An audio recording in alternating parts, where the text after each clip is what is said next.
Billionaire insulted the waitress in Arabic, then froze when she spoke fluently. What would make a billionaire choose to insult a waitress in Arabic? And what could possibly happen when she responds in fluent Arabic? Welcome, everyone, to another captivating story. We're so glad you're here with us today. Before we begin, make sure to subscribe to the channel and turn on notifications so you never miss another powerful story filled with unexpected moments and unforgettable encounters. Thank you so much for being here, watching, and supporting our channel. Your support means more than you know. Now, we'd love to hear from you.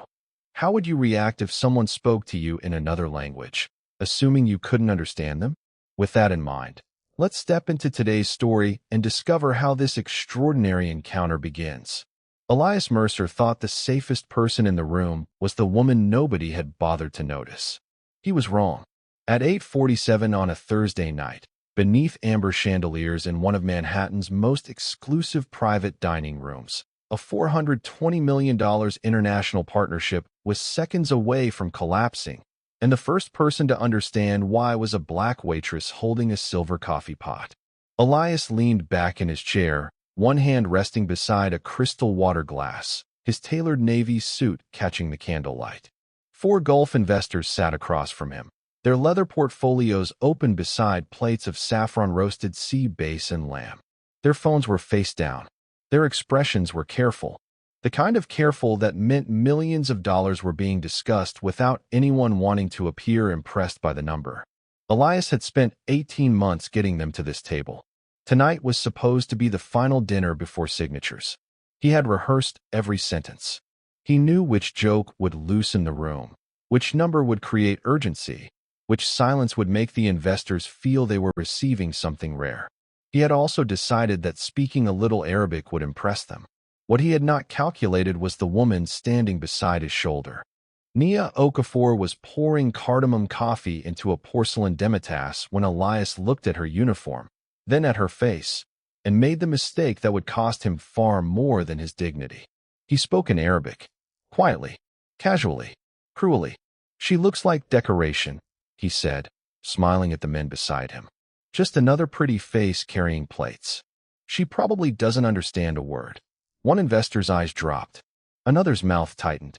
They understood exactly what Elias was doing. Nia understood every word. She did not spill the coffee. She did not freeze. She finished pouring. The brass dalla remained perfectly steady in her hand. Then she placed it on the tray with one soft metallic click.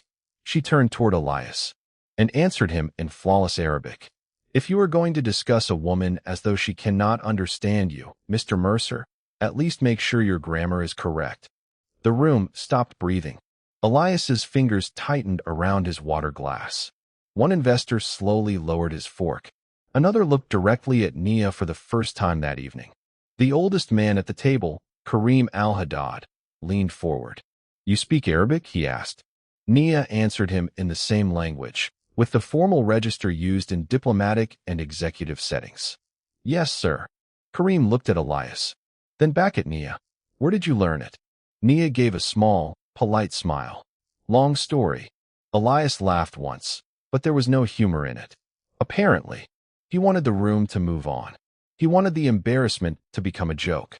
He wanted Nia to retreat behind the invisible wall that separated employees from guests in places like this.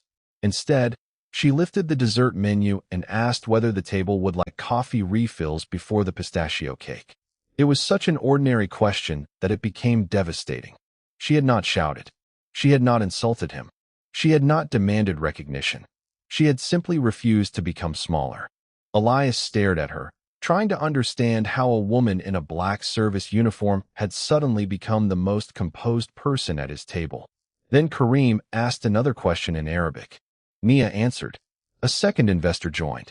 She corrected a subtle misunderstanding about a hospitality phrase. Then a third investor asked about the regional coffee service.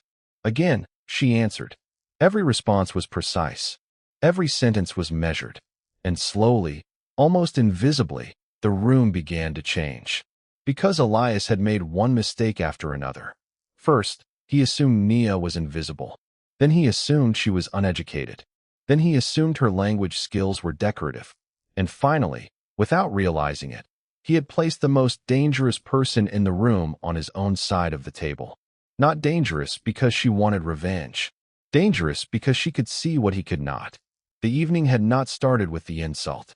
It had started 3 hours earlier, when Nia arrived through the service entrance of the Bellamy Hotel in Midtown Manhattan, 12 minutes before her shift.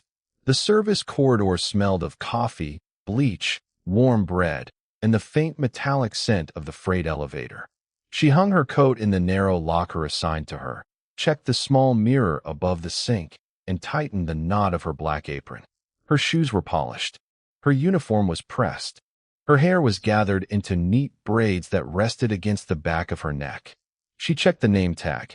Nia Okafor. Nothing about the uniform suggested the life she had lived before it. That was precisely the way she preferred it. Nia had learned early that people often decided who you were before you opened your mouth. In expensive places, those decisions happened quickly. They saw the uniform. They saw the color of her skin. They saw the tray. They did not see the degree in international hospitality management she had almost completed. They did not see the years she had spent studying Arabic at night. They did not see the summer she had worked as a cultural liaison for a nonprofit delegation from Morocco, the months she had spent helping international visitors navigate New York, or the certification she had earned in conflict-sensitive hospitality. They saw a waitress. Nia had learned not to waste energy correcting every assumption. Her mother used to say, "Not every room deserves your explanation." Nia had carried that sentence for years. Her mother, Amaka, had worked 2 jobs after Nia's father died, raising 2 daughters while refusing to let hardship become an excuse for bitterness. When Nia was 19, her mother suffered kidney failure. The medical bills changed everything. Nia put her graduate plans on hold. She took whatever work paid reliably. Translation jobs came and went. Hospitality shifts were steady. Tips paid quickly. The Bellamy paid better than most restaurants, and the private dining room offered something else: access to a world she had once hoped to enter professionally. She watched executives negotiate. She listened to attorneys choose words. She noticed how powerful people behaved when they thought nobody important was watching. She learned that language was never just vocabulary. It was context, tone, timing, respect. A person could know every word in a language and still misunderstand the room. Nia understood that better than most people who called themselves fluent. Her phone vibrated inside her apron as she prepared the coffee station. She glanced at the screen. A message from her younger sister, Maya. "Mom's appointment moved to 9 tomorrow. Can you cover the copay?" Nia stared at the message for 2 seconds. She typed, "I'll handle it." Then she put the phone away. No drama. No complaint. Just another number to solve. Another burden to carry quietly. At 6:30, the manager, Daniel Brooks, gathered the floor staff. 6 servers. 2 runners. 1 sommelier. A private dinner had been booked for 4 investors and 1 American executive. Daniel emphasized confidentiality. No photos. No unnecessary conversation. No interruptions. Elias Mercer had personally requested the room. Daniel explained that the dinner concerned a major international expansion deal. "Treat them like any other guests," he said. Then he paused. "Actually, treat them better." A few staff members exchanged looks. Nia simply nodded. She had seen the type before. Billionaires rarely announced themselves by saying they were billionaires. They announced themselves by expecting everyone else to know. At 7:02, Elias arrived. 48 years old. Founder and CEO of Mercer Axis Holdings, a technology and infrastructure company that had grown from a rented office in Boston into a global enterprise. His name appeared on magazine covers. His company's valuation had crossed $11 billion. His reputation was more complicated. Brilliant, aggressive, relentless. He had a talent for finding weaknesses in negotiations and turning them into leverage. Employees admired him until they worked for him. Competitors respected him until they sat across from him. People who knew him personally often described him with a word they rarely used publicly: afraid. Elias hated uncertainty. He hated looking uninformed. He hated being corrected. And above all, he hated entering a room where someone else knew more than he did. That was why he had spent 6 months learning enough Arabic to conduct small portions of international meetings. He wanted the investors to see him as sophisticated. He wanted them to see that he could meet them on their ground. He did not know enough to realize how obvious his performance could become. The four investors arrived 20 minutes later. Karim Al-Haddad was 61, chairman of a family investment group with holdings across logistics, hospitality, and energy. Samir Rahman was younger, analytical, and almost impossible to impress. Omar Farouk rarely spoke unless he had something worth saying. And Faisal Nasser had a habit of listening so carefully that people often forgot he was taking notes mentally. They were not there for charm. They were there to decide whether Elias could be trusted with a partnership that would reshape his company's Middle East expansion. At first, dinner went well. Elias spoke confidently. The investors asked questions. Plates arrived. Wine was poured. Coffee followed the main course. Nia moved between the table and service station, invisible in the way excellent hospitality demanded. She noticed details. Karim preferred coffee poured from the right. Samir disliked interruptions while speaking. Omar repeatedly checked the contract folder. Faisal watched Elias whenever Elias made a promise. Nia did not know the exact details of the deal, but she understood something important. The investors were not simply evaluating money. They were evaluating reliability. Then Elias made his first mistake. He told them the Bellamy could guarantee private suite access for visiting executives during the expansion. Daniel had never approved that promise. The hotel could offer priority access subject to availability. Guarantee was a different word. Nia heard it. So did Daniel. Daniel gave Elias a small warning look. Elias ignored it. Of course, he said in Arabic, smiling. We can guarantee it. Karim's expression changed. Guarantee, he repeated. Elias nodded. Absolutely. Nia felt the first fracture. It was tiny, almost invisible, but she knew what it meant. Hospitality was built on precision. A promise was not a favor. A guarantee was not an intention. Elias was selling certainty he did not own. Nia said nothing. Not yet. It was not her place. The dinner continued. Elias recovered. The investors asked about timelines. He answered quickly. Too quickly. He mentioned cultural programming for visiting executives. He claimed the hotel had already approved several arrangements. Again, Nia heard language that was more confident than reality. But the investors did not challenge him immediately. They watched. Nia understood why.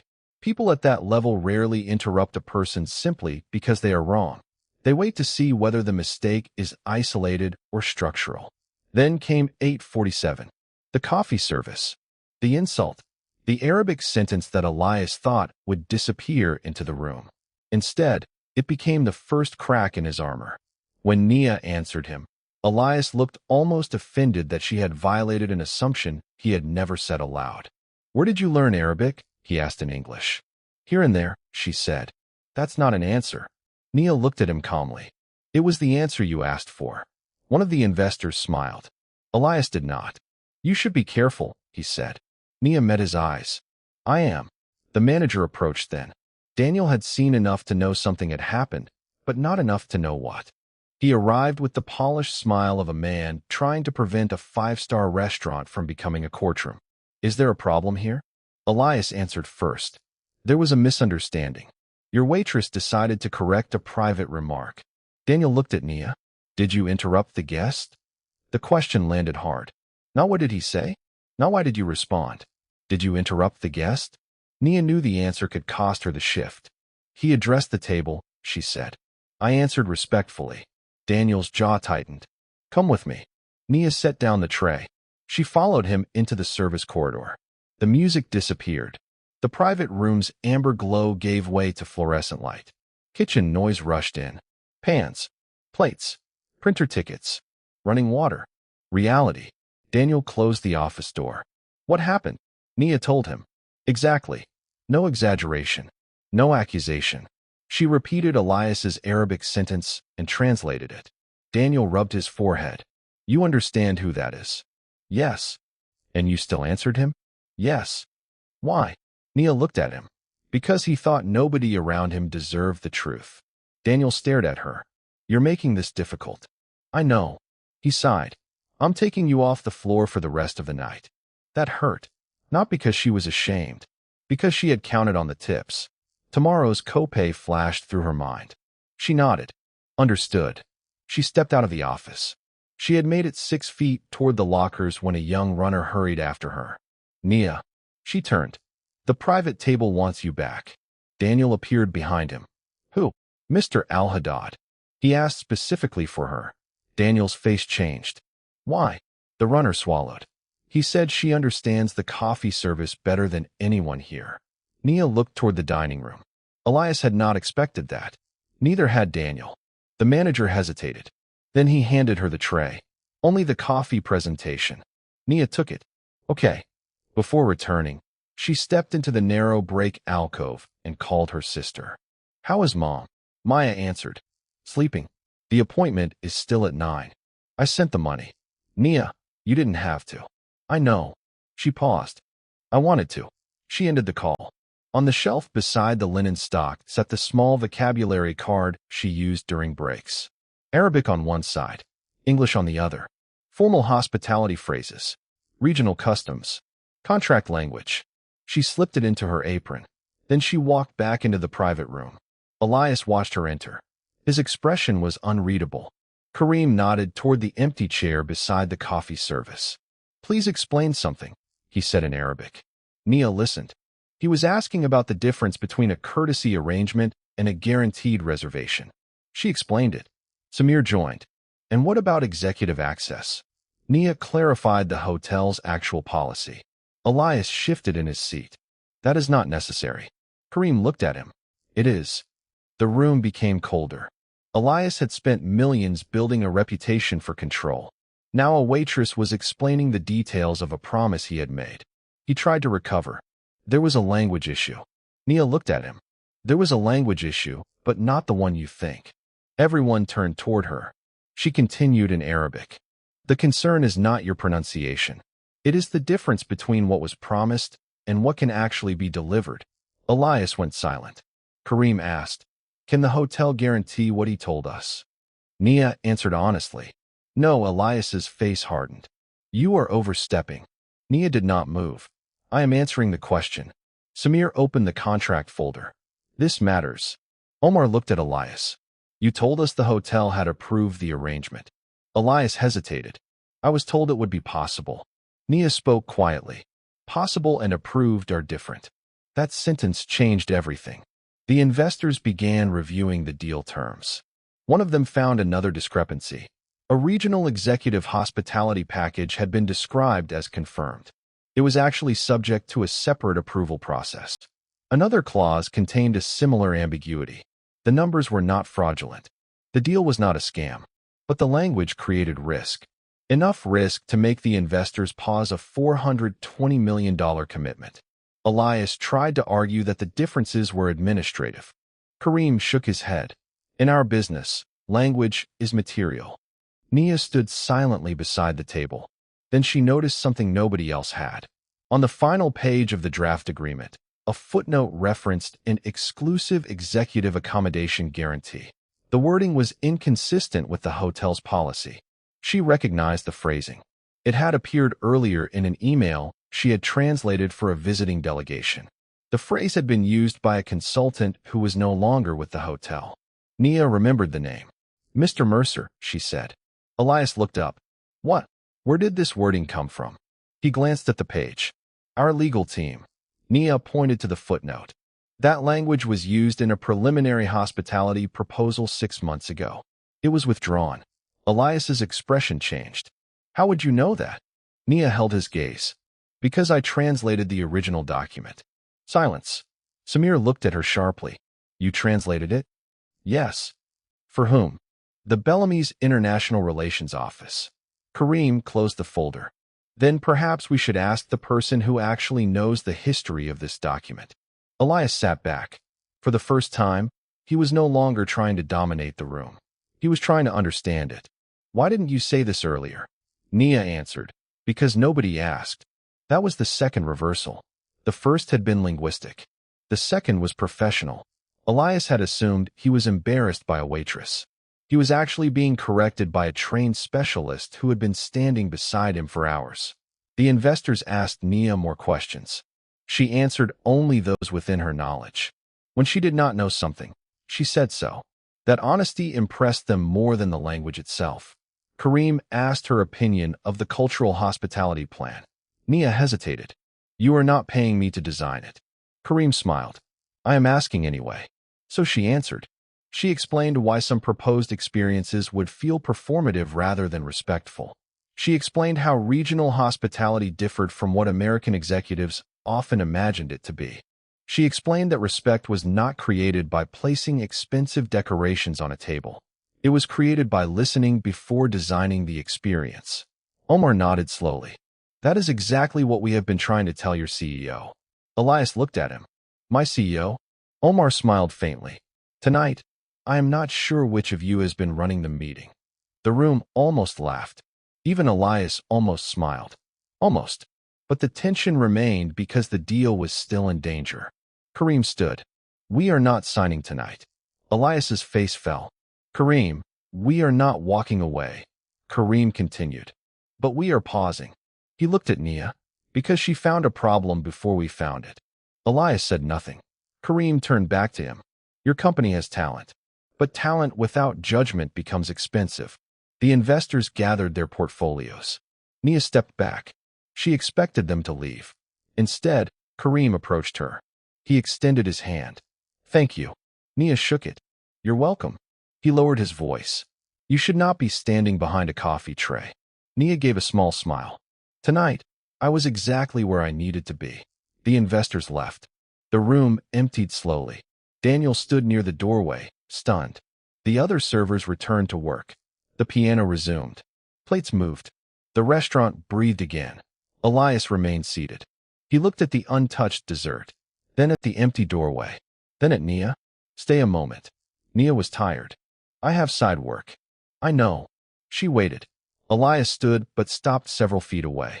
He did not reach for her. He did not use his usual commanding tone. Why didn't you tell me you were qualified? Nia looked at him. You never asked. You could have corrected me earlier. You would not have listened earlier. He absorbed that. Fair. It was perhaps the first honest word he had said all night. Nia folded the service pad against her palm. Elias noticed the Arabic notes. How long have you studied? Since I was 16. Why? Because I like the language. That's simple. No. She looked toward the dining room. My mother worked with immigrants when I was growing up. I saw how often people were treated as difficult simply because they could not communicate comfortably. I wanted to change that. Elias was quiet.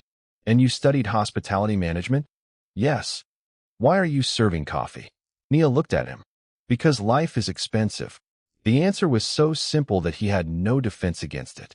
She told him about her mother's illness, about putting school on hold, about taking translation work, about immigration paperwork that delayed a professional opportunity, about bills, about choosing a stable restaurant job because stability mattered more than pride.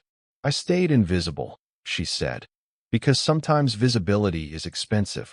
People do not always punish incompetence. Sometimes they punish contradiction. If you are useful and quiet, doors stay half open. If you correct the wrong person, they close. Elias looked down. His expensive watch reflected the candlelight. I treated you like you were invisible. Yes. I'm sorry. Nia studied him. The apology was not dramatic. It was not perfect, but it was direct. Thank you. He looked surprised. That's it. What else should there be? Elias almost laughed. I don't know. Neither do I. He glanced toward the contract folder. You saved the deal. Nia shook her head. I found a problem. Your team still has to fix it. Elias nodded. Would you consider working with us? Nia paused. Doing what? International hospitality and cultural strategy. She smiled slightly. You mean a job? A real one. You do realize I already have a job. I realize that. And you realize I do not want to be hired because you feel guilty. Elias nodded. Then I need to earn your interest. That answer surprised her. It was not the Elias Mercer she had watched earlier. Not entirely. The old Elias was still there. Pride did not disappear in one night. But something had cracked. Not his authority. His certainty. Nia looked at the clock. I'll think about it. Fair. She turned to leave. Nia. She stopped. About what I said in Arabic. She waited. I was wrong. Nia nodded. Yes. You really are fluent. Yes. And your grammar correction was deserved. For the first time that night, she smiled. It was. Elias smiled too. Then she walked away. The story could have ended there. A billionaire humbled. A waitress vindicated. A deal saved. But the real consequence happened the next morning. At 9:12 a.m., Elias Mercer walked into a conference room with his legal team and said something he had rarely said in his career. We need to slow down. His lawyers reviewed the hospitality language. They found 3 more places where assumptions had been presented as guarantees. None were intentional fraud. All were dangerous. Elias ordered every international agreement reviewed for cultural and linguistic precision. Then he asked Daniel Brooks for Nia's employment file. Daniel hesitated. Are you sure? Elias looked at him. Yes. Daniel sent it. Elias read it. Degree. Certifications. Translation experience. Crisis management. Arabic. French. English. International hospitality. He stared at the screen for a long time. The woman he had called decorative had qualifications his executive team had spent years searching for. The difference was that they had looked for them on resumes printed on expensive paper. Nia had carried hers quietly behind a coffee tray. At noon, Elias called Kareem. We want to restart the negotiations, he said. Kareem replied, under what conditions? Elias answered, with Nia Okafor advising our hospitality team. There was silence on the line. Then Kareem laughed softly. Now you are listening. The $420 million partnership was not signed that week. It took another 6 weeks. There were revisions. Independent review. New cultural consultants. Clearer language. New hospitality protocols. Elias did something that surprised his board. He gave Nia a formal role in the process and asked her to challenge assumptions before they reached investors. Some executives resisted. Elias did not. If she tells us something is wrong, he said, we listen. 6 weeks later, the deal was signed. The final agreement was worth $420 million. But the number was not what Nia remembered. She remembered the first night, the silver coffee pot, the insult, the fluorescent corridor, the lost tips, her mother's appointment, and the moment 4 powerful men realized the person they had overlooked was the one who understood the room. A month after the agreement closed, Nia received an offer to lead Mercer Access's new cultural hospitality division. She negotiated her own salary. She negotiated education support for employees seeking language certifications. She negotiated a policy requiring international executive teams to receive cultural preparation before major negotiations. Elias accepted every condition, not because she had defeated him, because she had taught him something. Power does not become smaller when it listens. It becomes smarter. One evening, months later, Elias returned to the Bellamy for another dinner. Nia was no longer wearing the service uniform. She was there as an executive consultant. She walked into the private room carrying a folder, not a tray. Elias stood when she entered. Good evening, he said. Nia smiled. Good evening. Kareem was already seated. Come, he said. We have a problem. Nia placed the folder on the table. Then let's solve it. Elias watched her sit down. There was no resentment in her face. No need to prove anything. The room had changed because she had changed the way it understood her. But the deeper truth was that Nia had never needed the room to change her value. She had needed only the courage to remain herself when the room refused to see it. That first night, Elias had believed he owned the room because he could afford everything inside it. The table, the hotel, the dinner, the deal, the attention. He had mistaken access for authority, money for wisdom, confidence for competence. And he had looked at a black waitress carrying coffee and seen someone beneath him. What he failed to see was the discipline behind her silence, the education behind her questions, the sacrifice behind her uniform, and the intelligence behind every word she chose not to say. Nia never shouted. She never humiliated him. She never demanded that he kneel. She simply stood where she was and refused to surrender her dignity. That was enough. Because sometimes justice does not arrive with applause. Sometimes it arrives as a correction spoken in a language the powerful thought you could not understand. Sometimes the person carrying the coffee knows more about the room than the person sitting at the head of the table. And sometimes the greatest reversal is not watching a powerful man fall. It is watching him finally learn how to listen. Elias had money. Nia had something money could not buy. She had discipline. She had knowledge. She had courage. And on the night he tried to make her invisible, she did not become louder. She became impossible to ignore. She had the power to change the room without ever needing to own it. He had the power to own the room. She had the courage to change it.